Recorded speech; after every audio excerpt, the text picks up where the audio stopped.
Bismillahirrahmanirrahim. Assalamu alaikum. Today in this video we will discuss here sophists. Sophists जो हैं वो pre Socratic period के जो है लास्ट बिलोंगर हम इन्हें कहेंगे, नॉट फिलोसफर्स। मतलब कि ये प्री सॉक्रेटिक पीरियड्स में जितने भी हमने फिलोसफर्स पढ़े हैं उन पे लास्ट पे जो है ना सॉफिस्ट की बात आती है। फर्स्टली मैं आप लोग को यहाँ पे एक बात बताऊँ कि सॉफिस्ट जो है ना वो किसी एक इंडिविजुअल पर्सन की बात नहीं हो रही है। सॉफिस्ट्स में ढेर सारे जो हैं बंदे आ जाते हैं। चलें स्टार्ट करते हैं अपने इस लेक्चर को। सबसे पहले आउटलाइन को देख लेते हैं कि सॉफिस्ट कॉन्टेक्स्ट। सबसे पहले हमने देखना है कि कॉन्टेक्स्ट क्या था, यानी कि वो टाइम पीरियड क्या चल रहा था। उस टाइम में ह्यूमन बीइंग की पोजीशन क्या थी, what is the position of human being in the world in the time period of sophist. यानी जो टाइम पीरियड था उस टाइम में क्या पोजीशन थी, क्या माहौल था जहाँ पर सॉफिस्ट को पॉपुलैरिटी मिली थी। सेकंड बात यहाँ पे आ जाती है कि सॉफिस्ट कौन थे, सॉफिस्ट जो थे वो कौन थे। थर्ड आउटलाइन में बात आ जाती है पॉपुलर सब्जेक्ट्स के। सॉफिस्ट का जो टाइम पीरियड था उसमें पॉपुलैरिटी किस चीज़ में थी, किस सब्जेक्ट्स को जो है पॉपुलैरिटी हासिल थी। फोर्थ पॉइंट पे देख लेते हैं टीचर ऑफ वर्च्यू, कि टीचर ऑफ वर्च्यू इनको ये जो स्टेटमेंट दी गई है किस बिना पर दी गई है। फिफ्थ पे देख लेते हैं man is the measure of all things. ये जो स्टेटमेंट दी गई है ये भी किस बेस पर इनको दी गई है उसे भी हम डिस्कस करेंगे।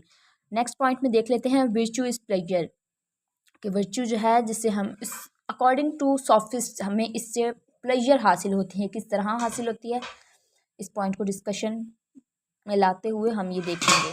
आगे है माइट इज़ राइट, इस स्टेटमेंट को भी हम डिस्कस करेंगे। लास्ट पर है क्रिटिसिज्म, जो सोफिस्ट पर क्रिटिसिज्म का उनको सोफिस्ट को सामना करना पड़ा था, उनको उनके वर्क्स मतलब जो भी काम था वो किस तरह से क्रिटिसाइज़ किया था। तो शुरू करते हैं आज का लेक्चर। हम वन बाय वन अपने इस आउटलाइन को डिस्कस करते जाएंगे। सबसे पहले हम लोग कॉन्टेक्स्ट देख लेते हैं, ठीक हो गया।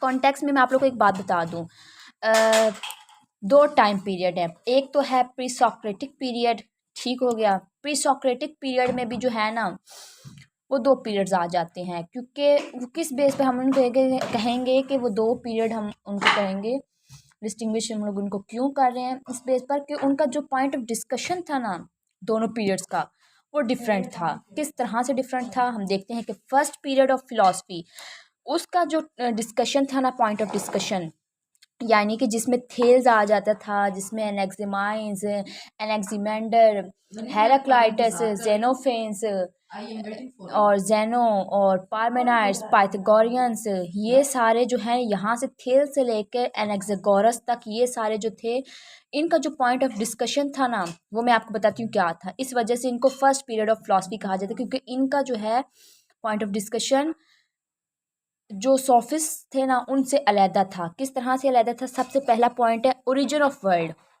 हमने सारा pre Socratic period, first period of philosophy सारा कवर कर लिया है, मैंने सब कुछ पढ़ लिया है कि उसमें ये था कि उनका वो ओरिजिन ऑफ वर्ल्ड के ऊपर बात करते थे कि कॉस्मस, कॉस्मोलॉजी एक टर्म है कि दुनिया जो है किस तरह मार्ज़ वजूद में आई, कंपोस्ट किस तरह से हुई है ये ओरिजिन, इसके पीछे बुनियाद क्या थी कि दुनिया जो है वो मार्ज़ वजूद में आई है। मतलब इसी पे वो बात करते थे सारे जो थे फर्स्ट पीरियड ऑफ फिलॉसफी, हम जिसमें थेल से लेकर एनेक्सागोरस तक जिनकी बात की वो इसी पे बात करते थे कि दुनिया मार्ज़ वजूद में किस तरह से आई। सेकंड उनका जो पॉइंट ऑफ डिस्कशन था अल्टीमेट रियलिटी, ठीक हो गया। हमने पिछले लेक्चर में बात की थी वो बीइंग और नॉट बीइंग का, बिकमिंग का, ये वाले कंसेप्ट्स पे बात करते थे ना। अल्टीमेट रियलिटी यानी वर्ल्ड से रिलेटेड चीज़ों के बारे में उनका जो डिस्कशन होती थी, बात करते थे, या उन्होंने जो भी थेरीज पेश की, जो भी सेइंग थी, उनकी जो स्टेटमेंट्स थी वो वर्ल्ड के रिवॉल्व थी, ठीक है। उसके बाद उनका जो फोकस था ना रिलीजन पे था, रिलीजन पे वो बात करते थे, गॉड्स पे, बिलीव्स पे, इस तरह की चीज़ों पे वो, यानी यूनिवर्स कि इस यूनिवर्स को किसने बनाया, फिर किस तरह से ये चल रही है, इसका इसका बीइंग कौन है, तो बीइंग है तो फिर रियलिटी क्या है, नॉट बीइंग क्या है, बिकमिंग क्या है। मतलब उनका पॉइंट ऑफ डिस्कशन सोफिस्ट से किस तरह से डिफरेंट हुआ है, इस वजह से उन लोगों को फर्स्ट पीरियड में डाल दिया गया। फर्स्ट पीरियड ऑफ फिलॉसफी में जो है इन सब फिलोसफर्स को इनके थॉट के बिना पर डाला गया, इनके डिस्कशंस के बिना पर डाल दिया गया है। इसलिए हम लोग इसको डिफ्रेंशिएट करते हैं सोफिस्ट से, क्योंकि सोफिस्ट का जो डिस्कशन थी ना, पॉइंट ऑफ डिस्कशन, वो इनसे अलहदा थी। वो किस पे बात करते थे, हम देखते हैं कि सेकंड पीरियड ऑफ फिलॉसफी के अंदर सोफिस्ट फोकस्ड ऑन इंडिविजुअलिज्म। ठीक हो गया। यहाँ पर सोफिस्ट जो थे ना, उनका पॉइंट ऑफ डिस्कशन इंडिविजुअलिज्म था। मतलब ये सब चीज़ें तो अलहदा रहेगी ना, कि ये तो वर्ल्ड पे बात करते थे, वर्ल्ड से रिलेटेड चीज़ों पे बात करते थे, लेकिन सोफिस्ट जो थे एक ह्यूमन पर्सनैलिटी, एक ह्यूमन बीइंग के ऊपर बात करते थे, इंडिविजुअलिज्म, इंफरादियत पे बात करते थे। मतलब इंसान की ज़िंदगी पे वो आगे बात करना लग पड़े। इस वजह से इनको डिफ्रेंशिएट कर दिया हमने दो कैटेगरीज के अंदर, कि फर्स्ट पीरियड ऑफ फिलॉसफी में ये आ गए फिलासफर्स, और सोफिस्ट जो थे वो सेकंड पीरियड ऑफ फिलॉसफी में आ गए, क्योंकि उनका पॉइंट ऑफ डिस्कशन जो है इनसे डिफरेंट था। ठीक है, आगे हम चलते हैं। नेक्स्ट हम बात करते हैं, एक सेकेंड,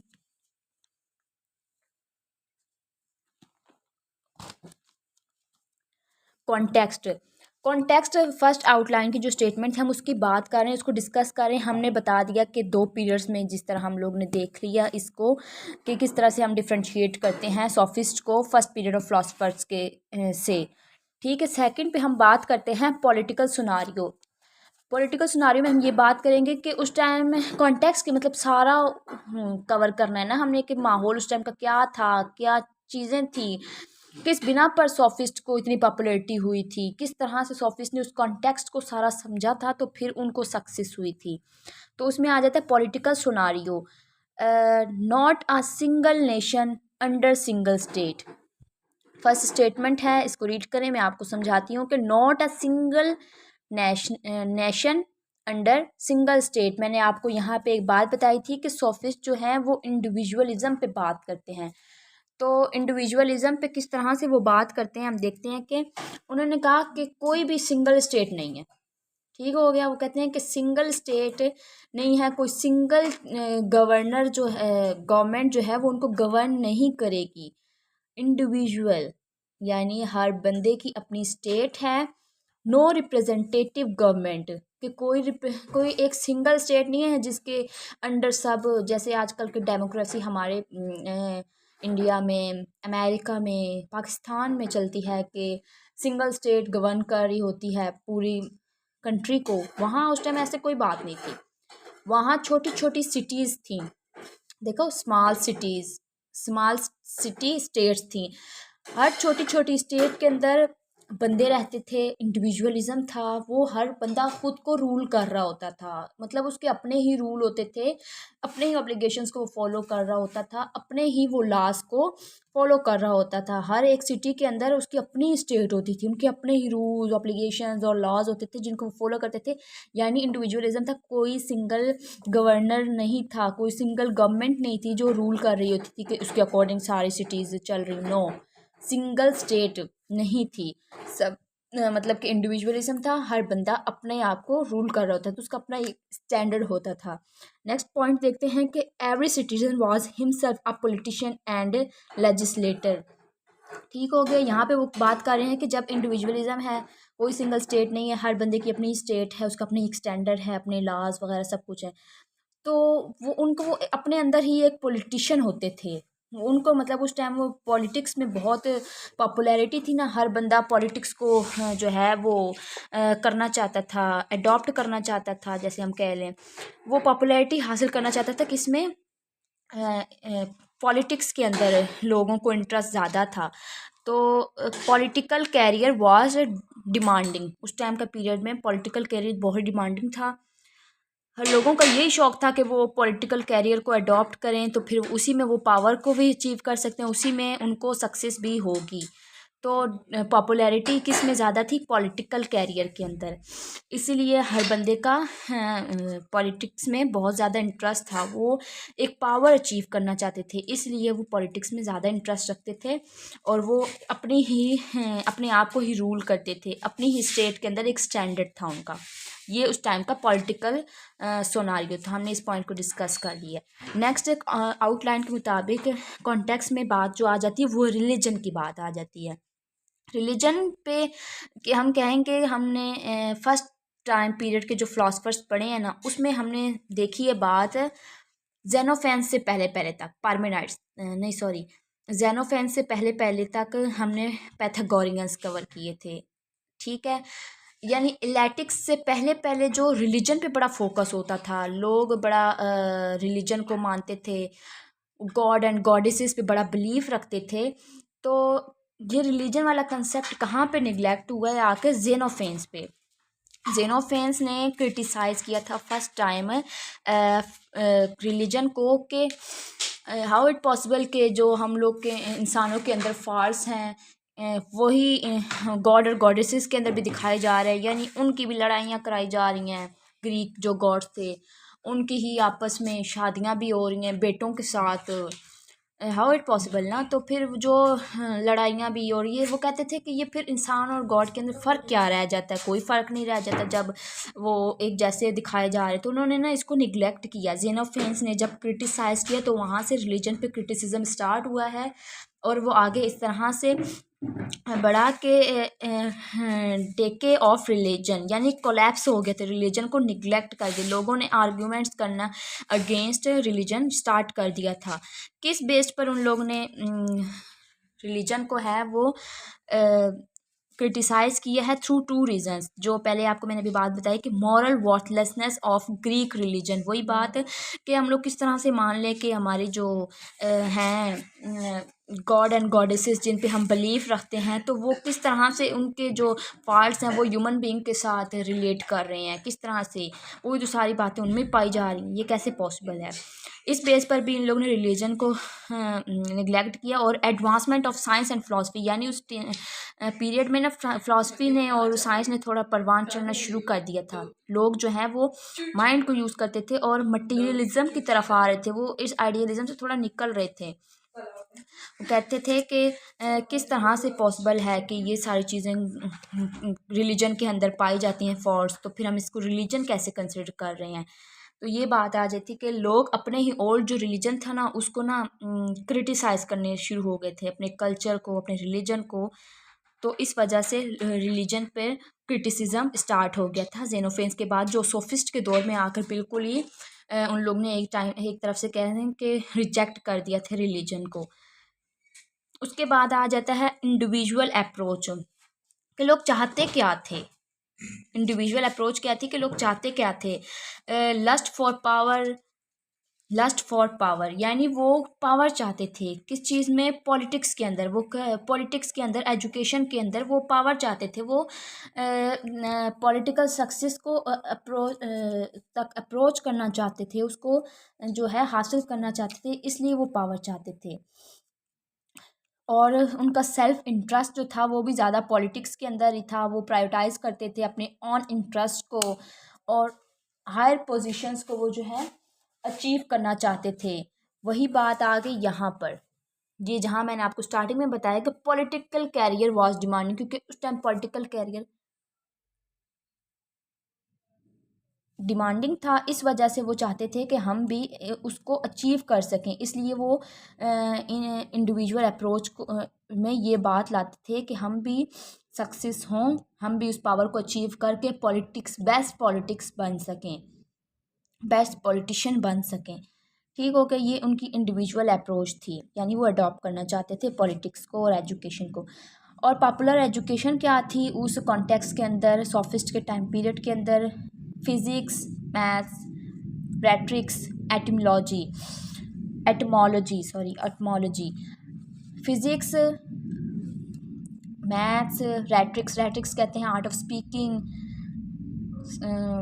सेंस ऑफ स्पीकिंग कह लें इसे हम, कि एक हुनर होता था इंसानों के अंदर उस टाइम। सॉफिस्ट के अंदर कह लें कि सॉफिस्ट के अंदर एक हुनर था, एक स्किल कह लें हम इसे, कि वो शानदार तरीके से लोगों को कन्विंस कर सकते थे अपनी मीठी मीठी बातों से।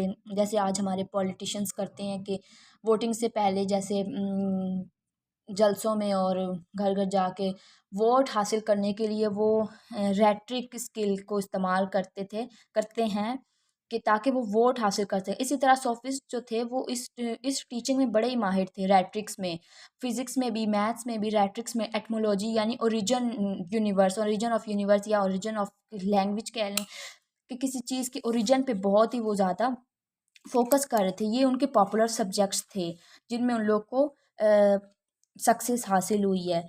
Learning would lead to worldly and specially political success. वो लर्निंग को इसलिए प्रमोट करते थे ताकि वो उस अपने गोल को अचीव कर लें। का गोल एक ही था कि वो बेस्ट पॉलिटिशियन बन सकें।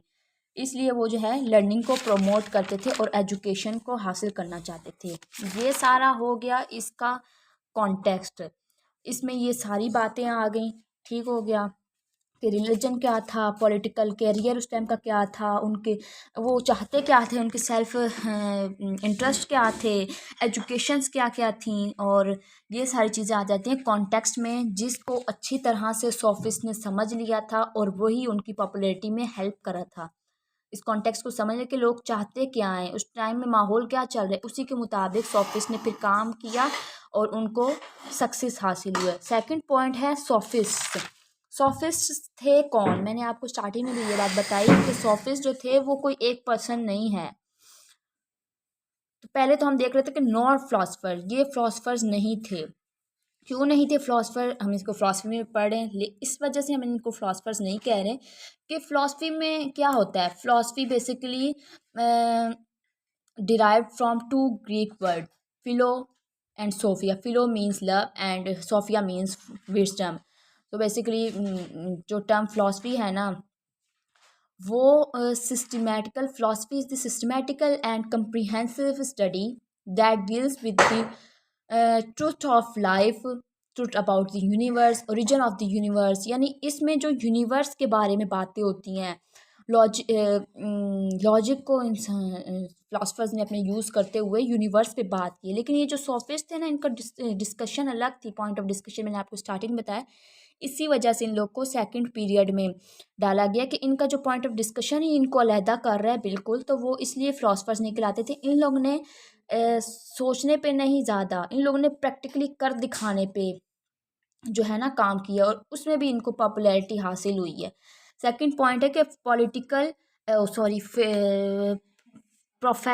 प्रोफेशनल टीचर्स थे। ये प्रोफेशनल टीचर्स थे, यानी अब बात आ गई पैसों की। यहाँ पर सोफिस्ट में पैसों की बात आ गई। इससे जो प्री सोक्रेटिक, इससे पहले के जो भी थे ना फिलासफर्स, उनमें पैसों वाली बात नहीं अभी तक आई थी। लेकिन सोफिस्ट ऐसे थे जहाँ पे पैसों की अब बात आ गई, यानी वो प्रोफेशनल टीचर्स थे। Rise to sophist was due to growing demand for popular education. Sophist ने पैसों के थ्रू अपनी टीचिंग की थी और इस प्रोफेशन को इस्तेमाल करते हुए अर्निंग की थी, और इसी में उनको सक्सेस भी हुई। लेकिन सोफिस्ट का ये जो पैसा कमाने वाला स्किल था, ये जो जिस थ्रू वो रेट्रिक्स और ये सारी टीचिंग के थ्रू वो पैसा कमा रहे थे ना, वो उस टाइम के लोगों को अच्छा नहीं लग रहा था। यहाँ पर ये बात आती है कि पैसा कमाना कोई बुरी बात नहीं है। पैसा कमाना कोई बुरी बात वाकई नहीं है कि हमें, हमारे अंदर कोई स्किल है, हम उसको यूज़ करके प्रोफेशनली पैसा कमा रहे हैं।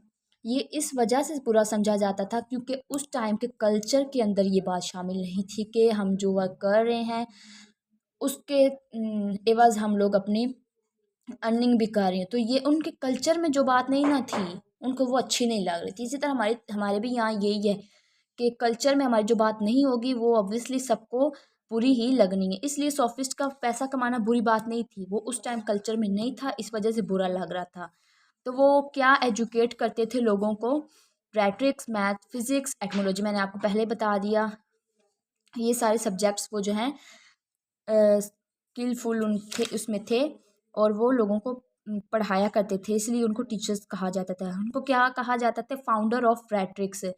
उनके अंदर जो ये उनको इस बात का क्रेडिट समझ ले दिया जाता है कि वो रैट्रिक जो एक स्किल है ना, आर्ट ऑफ स्पीकिंग, उसमें बड़ी महारत रखते थे, अच्छी तरीके से लोगों को कन्विंस कर लेते थे ताकि वो बेस्ट पॉलिटिशियन बन सकें। डिमांडिंग भी यही था ना, लोगों का इंटरेस्ट भी यही था। इसी वजह से सोफिस्ट के जो ये स्किल था बड़ा ही पॉपुलर चल रहा था, बहुत ही उनको इसी वजह से काम उनका ठीक चल पड़ा। दूसरी बात क्या है, charge money for educating the people. लोगों को पढ़ाने से वो जो हासिल कर रहे थे ना, लोगों को पढ़ा कर वो जो पैसा हासिल कर रहे थे वो वो उनके लिए बड़ा ही हेल्पफुल साबित हो रहा था। Paid much focus on political teaching, मतलब कि वो पैसा कमा रहे थे इन अपनी स्किल्स को, अपनी टीचिंग को यूज़ करते हुए। वो उन्होंने सोफिस्ट ने जो है वो प्रोफेशनली काम करके अर्न किया है। ये थे सोफिस्ट, जो आपको मैंने बताया कि ये कोई एक पर्सन नहीं है, कोई एक इंडिविजुअल नहीं है, बहुत सारे लोग हैं। ठीक हो गया। अब वो टीच क्या कर रहे थे उनको, लोगों को रेट्रिक्स, एबिलिटी टू आर्ग्यू, यानी यही बातें पॉलिटिक्स में इस्तेमाल होती हैं ना, art of speaking, ability to argue, यानी हम लोगों को आर्ग्यू कर सकें, tactic tactics to attract crowd, यानी हम लोग ने क्राउड को अपनी तरफ से किस तरह से इम्प्रेस करना है, किस तरह उनको अट्रैक्ट करना है, अपनी बातों में लाना है, ताकि हम लोग एक सक्सेसफुल जो है पॉलिटिशियन बन सकें। तो ये बातें वो जो हैं इनकी सोफिस्ट की टीचिंग में लोगों को सिखाई जाती थी। नेक्स्ट है कि पॉपुलर सब्जेक्ट्स, कौन से पॉपुलर सब्जेक्ट्स थे और कौन कौन से सोफिस्ट थे जो पढ़ाया करते थे। सबसे पहले है प्रोटैगरस। प्रोटैगरस क्या पढ़ाते थे, principles of success as a politician, ये सब्जेक्ट प्रोटैगरस पढ़ाया करते थे। जॉर्जियस जो है वो रेट्रिक का स्किल जो था उनके पास, उसको यूज़ करते हुए पॉलिटिक्स के अंदर काम किया करते थे। प्रोडिकस जो है वो ग्रामर और एटमोलॉजी पढ़ाया करते थे। हिपियस जो थे वो हिस्ट्री, मैथ्स, फिज़िक्स, ये वाले सब्जेक्ट जो हैं उस कॉन्टेक्स्ट के अंदर पढ़ाया करते थे। ठीक हो गया, हमने कितने कवर कर लिया आउटलाइन में, कॉन्टेक्स्ट, सॉफिस्ट कौन थे, पॉपुलर सब्जेक्ट्स क्या थे। अब फोर्थ पे आते हैं कि टीचर्स ऑफ वर्चू, इनको ये स्टेटमेंट क्यों दी गई, इनको ये नाम क्यों दिया गया है।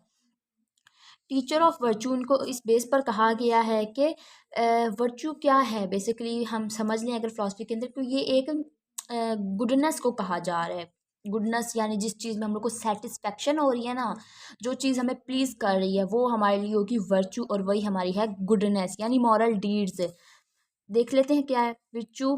Capacity of a person to perform his action successfully in the state, वही बात कि इंसान के अंदर इतनी कैपेसिटी हो कि वो अपनी स्टेट के अंदर रहकर सक्सेसफुली अपनी प्रोफेशन को यूज़ करे और अपने एक्शंस को परफॉर्म करे, जिससे वो प्लीज़ भी हासिल करे, जिसमें उसको सक्सेस भी हो और जो उसके लिए वर्चू बन जाए यानी गुडनेस बन जाए। वो ये स्किल जो है वो सॉफिस्ट जो है अपने लोगों को सिखाया करते थे। एग्जाम्पल्स के थ्रू समझते हैं। विर्चू ऑफ अ हॉर्स ट्रेनर, ठीक हो गया। विर्चू ऑफ अ हॉर्स ट्रेनर यानी हॉर्स ट्रेनर जो है अगर उसने अपने हॉर्स को सक्सेसफुली ट्रेन कर लिया है तो यही उसकी वर्चू बन गया कि उसने अपना स्टेट में रहते हुए अपना काम परफॉर्म, अपना एक्शन जो है वो परफॉर्म कर लिया है। हॉर्स ट्रेनर ने अपना एक्शन परफॉर्म कर लिया सक्सेसफुली, तो यही उसके लिए वर्चू बन जाएगी, यानी वो सक्सेस भी हो गया, सेटिस्फाइड भी हो गया, और यही उसकी गुडनेस भी हो गई है। ठीक है। विर्चू ऑफ अ फिजिशियन और sophist made people successful citizens and members of state, वो लोगों को यही बनाना चाहते थे कि वो लोग अच्छे एक सक्सेसफुल सिटीज़न बन जाएं अपनी ही स्टेट के अंदर, जो अपनी उन्होंने इंडिविजुअलिज्म में स्टेट बनाएंगे, अपने स्टैंडर्ड बनाए हुए, अपने रूल्स लॉज को फॉलो करें, तो वो एक वही अंदर ही रहते हुए एक सक्सेसफुल सिटीज़न भी बन जाए और अपने काम को बखूबी सर अंजाम दे सके। ये इस वजह से उनको टीचर्स ऑफ वर्चू कहा जाता है, क्योंकि वो लोगों को गुडनेस अच्छी तरीके से समझा लेते थे। नेक्स्ट पॉइंट है man is the measure of all things. ये स्टेटमेंट जो है प्रोटैगरस, यहाँ पे मैंने पीछे एक बात नाम पढ़ा था, प्रोटैगरस जो टीचिंग करते थे principles of success as a politician. Sophist में से एक पर्सन जो है प्रोटैगरस हैं और उन्होंने ये स्टेटमेंट दी है कि man is the measure of all things. उन्होंने ऐसा क्यों बोला है, हम इसको थेरी या उनकी सेइंग हम इसको समझते हैं, डिस्कस करते हैं, तो आप लोग को समझ आएगी। प्रोटैगरस ने ये बात बोली है कि नो ऑब्जेक्टिव ट्रुथ, कि दुनिया में कोई ऑब्जेक्टिव ट्रुथ नहीं है, there is only truth is subjective, कि ट्रुथ जो है सिर्फ सब्जेक्टिव है। ऑब्जेक्टिव जो है, ऑब्जेक्टिव ट्रुथ जो है वो उसको तो प्रोटैगरस या सोफिस्ट जो है वो मान ही नहीं रहे। वो कहते हैं कि ऑब्जेक्टिव ट्रुथ नहीं है। ऑब्जेक्टिव ट्रुथ क्या है, इसके एग्जांपल के थ्रू मैं आपको समझाती हूँ कि सन है। सन जो है वो हम जानते हैं कि सन स्टैटिक है, यानी दुनिया के अंदर जो सन है स्टैटिक है, और इसके रिवॉल्व जो हैं हमने देखा भी है, सुना भी है कि प्लैनेट्स जो हैं वो रिवॉल्व कर रहे हैं, इसके अराउंड जो हैं प्लैनेट्स रिवॉल्व करते हैं, लेकिन सन स्टैटिक से, ये एक ऑब्जेक्टिव ट्रुथ है। आप माने या ना माने, लेकिन ये साइंटिफिकली प्रूव है कि यही ट्रुथ है, ये ऑब्जेक्टिवली ट्रुथ होगा। अब सब्जेक्टिव क्या हो गया, ट्रुथ इज सब्जेक्टिव, लेकिन सोफिस्ट या फिर प्रोटैगरस जो है वो इस ट्रुथ को मानते नहीं। वो क्या कहते हैं कि ट्रुथ जो है सब्जेक्टिव है। सब्जेक्टिव कैसे होगा, कि जो चीज़ हम अपने सेंसेस के थ्रू परसीव कर लेंगे ना, हमने अपनी आंखों देखा होगा, वही हम रियलिटी मानेंगे, वही हम ट्रुथ मानेंगे। हम इन बातों को नहीं मानेंगे जो हम परसीव कर रहे हैं थ्रू अपने 5 सेंसेस, या फिर जो हम लोग ने रियलिटी में देख ली ना चीज़, वही हम उसको मानेंगे कि वो ट्रुथ है। अदरवाइज हम नहीं, ऑब्जेक्टिविटी पे हम जाने वाले ही नहीं हैं। अकॉर्डिंग टू प्रोटैगरस या फिर सोफिस्ट, ये कहते हैं कि what seems true to me is true for me, and what seems true to you is true for you. इस स्टेटमेंट को देखते हैं कि अब एक पर्सन है, जैसे आप ही ले लें, आपको मैं समझा रही हूँ। आप देखें, आप हैं तो आपने देखा हुआ है एरोप्लेन को हवा में उड़ते हुए, फ्लाइंग करते हुए देखे, कि आपने देखा है नीचे इंसानी आंख से जहाज़ जो ऊपर छोटा सा नज़र आ रहा होता है, तो आपके लिए यही रियलिटी है, आपके लिए यही सब्जेक्टिव ट्रूथ है, जिसे आपने अपने थ्रू सेंसेस परसीव किया है इस ट्रूथ को, कि जहाज़ का साइज़ जो है वो छोटू सा होता है, जहाज़ हवा में जोड़ रहा है। लेकिन मैंने जो देखा हुआ है, मैंने तो एयरपोर्ट पे देखा है, एयरपोर्ट पे तो वो लैंड हुआ हुआ होता है, उसका तो साइज़ वहाँ पर बहुत बड़ा नज़र आ होता है, और होता भी है रियलिटी में। अब मैं आपके सामने पिट मारूँ ना, समझ लें, तो आपने इस बात को नहीं मानना। आपने ये नहीं मानना कि ट्रुथ जो है वो ऑब्जेक्टिव, ये ट्रुथ आपने इसको नहीं मानना, क्योंकि आपने वो देखा हुआ ही नहीं है। आपने तो उसको फ्लाइंग करते हुए देखा है। आपने इस सब्जेक्टिव ट्रुथ को ही मानना है जो आपने थ्रू सेंसेस परसीव किया। आपने उस सब्जेक्टिव ट्रुथ को नहीं मानना, क्योंकि आपने वो देखा हुआ ही नहीं है कि जहाज़ एरोप्लेन जब लैंड किया वो होता है एयरपोर्ट के ऊपर, कि उसका साइज़ बहुत बड़ा होता है, लेकिन आपने तो साइज़ उसका छोटा देखा है। तो आपने इस रियलिटी को कभी भी नहीं माना। इसीलिए वो कहते थे कि हम लोग इन चीज़ों को मान ही नहीं सकते, ऑब्जेक्टिव ट्रुथ को बिल्कुल नहीं मान सकते थे। प्रोटोग्रस कहते थे, what seems true to you, and this is truly reality for you. Next है based knowledge and truth upon sensory perception. मैंने आपको बता दिया कि जो हमने सेंसेस से परसीव किया वही हमारे लिए रियलिटी है, वही हमारे लिए सब्जेक्टिव ट्रुथ है। हमने ऑब्जेक्टिविटी को नहीं मानना। Each individual man is the standard of what is true to himself. वही बात आ गई कि इंडिविजुअल पर्सन, इंडिविजुअलिज्म पे वो बात कर रहे हैं ना, वो ये सारी बातें जो उन्होंने की है ना, वो इंडिविजुअलिज्म को रख के की है, एक इंडिविजुअल पर्सन के लिए की है। अगर दो बंदे सेम आइडिया के आ जाएं तो वो तो इंडिविजुअलिज्म नहीं ना आ गया, वो तो अलहदा बात बन जाती, वो तो ग्रुपिंग बन जाती। इंडिविजुअल पर्सन को प्रमोट किया उन्होंने उन्होंने कहा कि हर पर्सन का एक अपना ही स्टैंडर्ड होता है उसकी थॉट के अंदर, और वही उसके लिए रियलिटी है। उन्होंने यही बात को प्रूव कर दिया है कि man is the measure of all things, के इंसान ही मैयर कर सकता है हर चीज़ को। होपफुली आप लोग को ये पॉइंट भी समझ आ गया होगा। नेक्स्ट है कि वर्चू इज़ प्लेजर। जो वर्चू हमने यहाँ ऊपर बात की ना, कि उनको टीचर्स ऑफ वर्चू क्यों कहा जाता था। अब वो जो उन्होंने कहा कि जो चीज़ हमें सक्सेस कर रही है, जो हमें प्लेजर दे रही है, वह बात की थी हमने, जो हमें चीज़ प्लेस कर रही है, वही हमारे लिए वर्चू है, वही हमारे लिए गुडनेस है।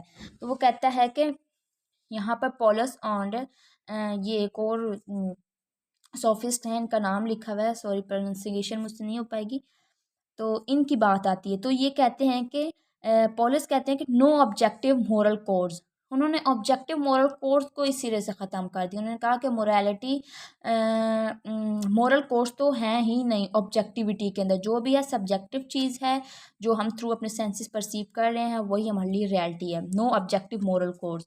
मोरालिटी क्या है, उन्होंने कहा कि सब्जेक्टिव है, जो हम थ्रू सेंसेस परसीव कर रहे हैं वही मोरालिटी है, वही गुडनेस है, जो चीज़ हमें प्लीज़ कर रही है, जो जिससे हमें सेटिस्फेक्शन हो रही है, जिससे हमको प्लेजर हासिल हो रहा है। आइडेंटिफाई कर दिया उन लोग ने मोरालिटी को प्लेयर के साथ। उन लोग ने कहा कि what ever I think right is right for me, यानी जो भी हम चीज़ सोच रहे हैं ना, अगर वो हमारे लिए राइट है तो फिर वो राइट ही है, वो गलत नहीं हो सकती है। और यहाँ पर मैं आपको एग्जांपल से के थ्रू समझा देती हूँ कि एक इंसान जो है अगर उसको चोरी करने से प्लेजर हासिल होता है तो चोरी करना उसके लिए कोई बुरी बात नहीं है, उसके लिए वो अच्छी बात ही है। लेकिन हालांकि रियलिटी के अंदर हम 10 बार भी कहें कि 10 बार भी कहें कि जो है चोरी करना वो बुरी बात है, मर्डर करना बुरी बात है, लेकिन एक पर्सन को अगर उससे प्लेजर हासिल हो रहा है तो वो उसी के लिए वर्चू ऑफ प्लेजर बन जाएगा चोरी करना भी। इससे कोई फ़र्क नहीं पड़ता क्योंकि उसके लिए वो सेटिस्फेक्शन का बायस बन रहा है। ठीक हो गया। और ये जो नेक्स्ट सोफिस्ट है ना, इन्होंने किस बारे में बात की कि laws of state are the inventions of weak people to control strong people. इन्होंने क्या बात की है कि यहाँ पे इन्होंने एक बात की है कि जिसकी लाठी उसकी भैंस, पावर की बात कर दी। उन्होंने कहा कि laws of state are the invention of weak people. जो हमारी स्टेट के अंदर लॉज होते हैं ना, वो कौन बनाते हैं? Weak peoples. क्यों बनाते हैं? To control strong people. जो स्ट्रॉन्ग पीपल होते हैं उनको कंट्रोल करने के लिए वीक पीपल जो हैं वो ये लॉज बनाते हैं ताकि हम उन्हें कंट्रोल कर सकें। लेकिन इसके अगेंस्ट उन्होंने बात की है, उन्होंने स्ट्रॉन्ग पीपल के फेवर में बात की है। उन्होंने कहा कि अगर वीक पीपल ऐसा करते हैं ना तो फिर स्ट्रॉन्ग पीपल को क्या करना चाहिए? It is the right to strong people. ये उनका राइट है कि वो चैलेंज करें दीज लॉज ऑफ स्टेट को। तो फिर उनका राइट बन जाता है कि वो अपनी स्ट्रॉन्गनेस के अगेंस्ट जो जो भी उनको रुकावटें आ रही हैं ना स्टेट की तरफ से, उनको वो जो है ना उनको डिफेंड करें, उनको जो चैलेंज करें, डिफे करें। तो यानी कि जो स्टेट कह रही है उसको ना माने और अब जिसकी लाठी उसकी भैंस वाली बात इस तरह से आ जाती है कि जो उनके दिल में आ रहा है वही करें अपनी पावर को, क्योंकि वो स्ट्रांगली यूज़ कर रहे हैं। तो ये कोई गलत बात नहीं है। ये जो छोटे लोग होते हैं, जो वीक लोग होते हैं, वो उनकी पावर को जो है अडॉप्ट करना चाहते होते हैं, कंट्रोल करना चाहते हैं, इसलिए वो लॉज बनाते हैं। लेकिन वो उनके फेवर में बात करते हैं स्ट्रॉन्ग पीपल की कि ऐसे उनको चैलेंज करना चाहिए, उनको अपने हक के लिए बात करनी चाहिए। यानी फिर अगर जिसका जो दिल चाहेगा वो अपनी पावर को यूज़ करता हुआ करता रहे, इस फेवर में उन्होंने बात की थी। ये सारे हो गए हमारी आउटलाइन। कॉन्टेक्स्ट भी, सॉफिस्ट भी, पॉपुलर सब्जेक्ट्स भी, टीचर्स ऑफ वर्चू भी, man is the measure of all things भी, वर्चू इज़ प्लेजर भी। और नेक्स्ट हम लोग बात कर लेते हैं क्रेडिट्स। इन लोग को सॉफिस्ट को क्या क्या क्रेडिट्स मिले हैं? इन्होंने कोई अच्छे काम भी कर लिया, चलो इनको हम क्रेडिट्स दे देते हैं। क्या क्रेडिट देते हैं हम इनको? Focused upon individual. इन्होंने इंडिविजुअलिज्म पे बात की, तो ये एक अच्छी बात बन गई कि राइटली एक इंडिविजुअली राइट की बात की ना, तो इन लोग को इन लोगों ने ज़्यादा इंडिविजुअलिज्म पे फोकस किया कि हर पर्सन की एक अपनी स्टेट है और वो अपने ही रूल्स को फॉलो करे, वो किसी के नीचे ना लगे। ये बात होगी एजुकेटेड पीपल। लोगों को एजुकेट कर लिया, किस लिए? Made people successful citizen. को citizen, good citizen, successful citizen बनाने के लिए उनको जो है एजुकेट कर दिया। ये इनको हम क्रेडिट देते हैं कि ये भाइयों ने अच्छा काम कर दिया। Spread of education wide in Greece, यानी ग्रीक के अंदर एजुकेशन जो है वो पॉपुलर होगी। हर बंदा पॉलिटिशियन बनना चाहता था, पावर को अचीव करना चाहता था, इसलिए वो लर्निंग को प्रमोट करते थे, एजुकेशन को प्रमोट करते हुए एजुकेशन उन्होंने हासिल अचीव की, एक्वायर की, सॉरी।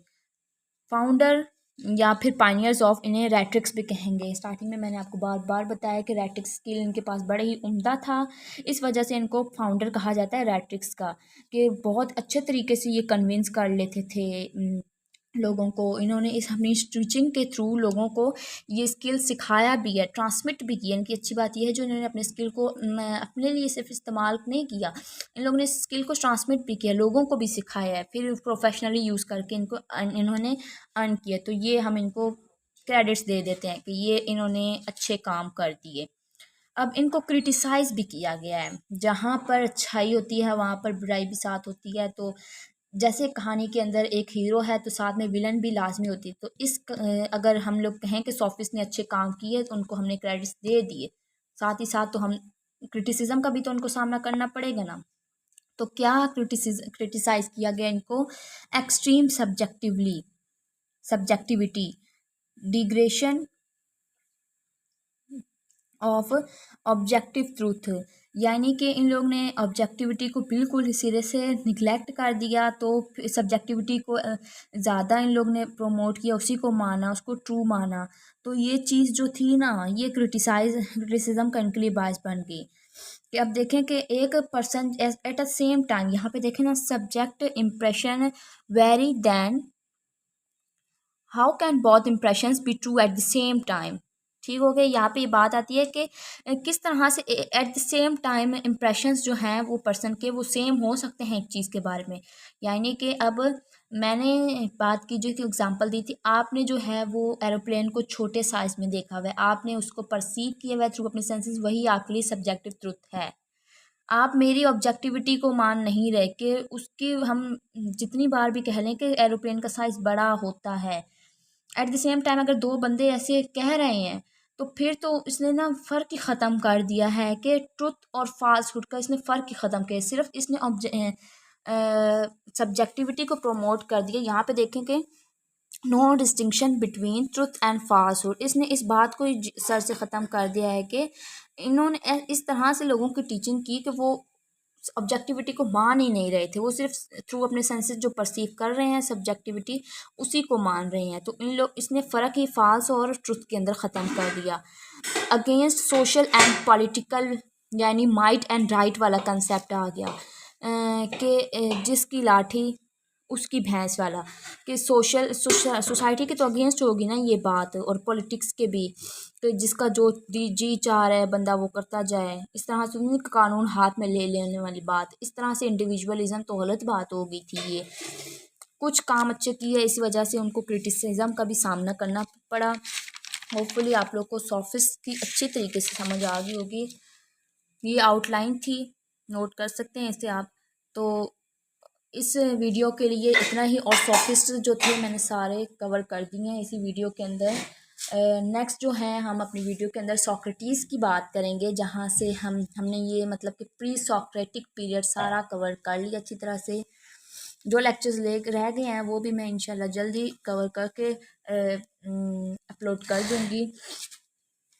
आज की वीडियो के लिए इतना ही। अल्लाह हाफिज़।